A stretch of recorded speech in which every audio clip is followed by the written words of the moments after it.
नमस्कार, इस चैनल पर आपका हार्दिक स्वागत है। यदि आप प्रोफेसर बनना चाहते हैं तो आपको यूजीसी नेट तो क्वालिफाई करना ही होगा। अगर आपके पास पीएचडी डिग्री भी हो तो भी यूजीसी नेट क्वालिफाई करना जरूरी है। क्या आपके मन में स्क्रीन में दिए हुए सब सवाल हैं? यदि है तो चिंता न करें। फिलहाल आपके पास नेट एग्जाम का तैयारी करने के लिए कम समय है, लेकिन मेरे पास आपके लिए अच्छे सुझाव हैं। सभी टिप्स को जानने के लिए इस वीडियो को अंत तक देखें। ऐसा कहा जाता है कि where there is will, there is way, और ये सत्य है। इसीलिए आपको अपने आप पर विश्वास होना चाहिए। एक और दिलचस्प बात मैं आज आपके साथ शेयर करना चाहूंगा। क्या आपने पार्किंसंस लॉ ऑफ टाइम के बारे में सुना है? पार्किंसंस लॉ ऑफ टाइम कहते हैं कि work expands to fill the time available for its completion. इसका मतलब है कि यदि आपके पास बहुत समय है तो आप उस काम को धीरे धीरे करते हैं और ऐसा ही उपलब्ध समय को भरा देता है। लेकिन अगर आपके पास उसी काम को पूरा करने के लिए कम समय है तो आप कड़ी मेहनत करेंगे और उसे पूरा करेंगे। इसीलिए दोनों मामलों में ही काम पूरा हो सकते हैं। तो अगर आपके पास कम समय है तो चिंता क्यों करें? मैंने भी कुछ ही दिन स्टडी करके ही यूजीसी नेट को फर्स्ट अटेम्प्ट में ही क्वालिफाई किया था। चलो अब बात करते हैं मेरे सफलता के रहस्यों के बारे में। सबसे पहले एग्जाम पैटर्न को अच्छी तरह से समझना चाहिए। फिलहाल यूजीसी नेट एग्जाम को ऑनलाइन मोड में कंडक्ट करते हैं।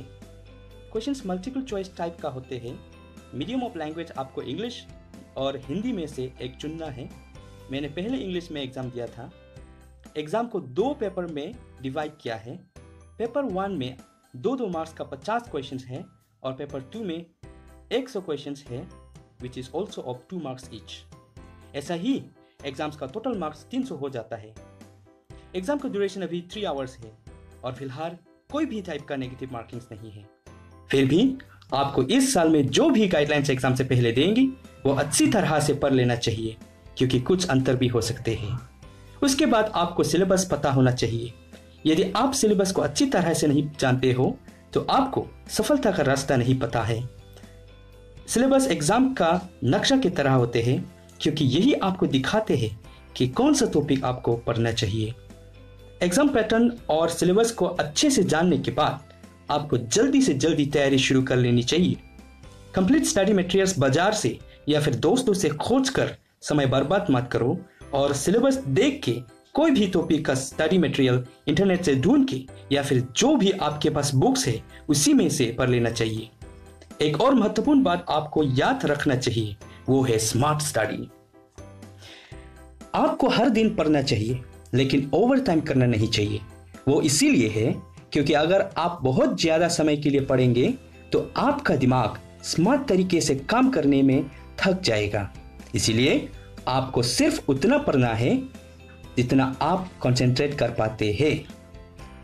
आपका ध्यान ज्यादा से ज्यादा सिलेबस में दिए हुए सभी टॉपिक का कंसेप्ट समझने में होना चाहिए और इसीलिए सभी टॉपिक के बारे में रीडिंग कीजिए और कोई भी टॉपिक को छोड़ना नहीं चाहिए।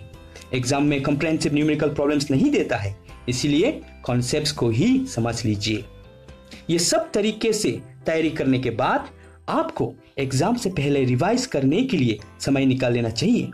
यदि आप रिवाइज नहीं करेंगे तो आपने जो भी पढ़ लिए थे सब भूल भी सकते हैं। इसीलिए रिवीजन बहुत जरूरी है। तो आपको हमारी तरफ से एग्जाम के लिए बहुत बहुत शुभकामनाएं। Thank you for watching this video. अगर आपको इसी तरह कॉमर्स सब्जेक्ट और एग्जाम्स का रिलेटेड जानकारी चाहिए तो इस चैनल को सब्सक्राइब करके बेल आइकन को दबाना ना भूलें। अपने सभी साथियों के साथ इस वीडियो को शेयर कीजिए, बिकॉज शेयरिंग इज केयरिंग।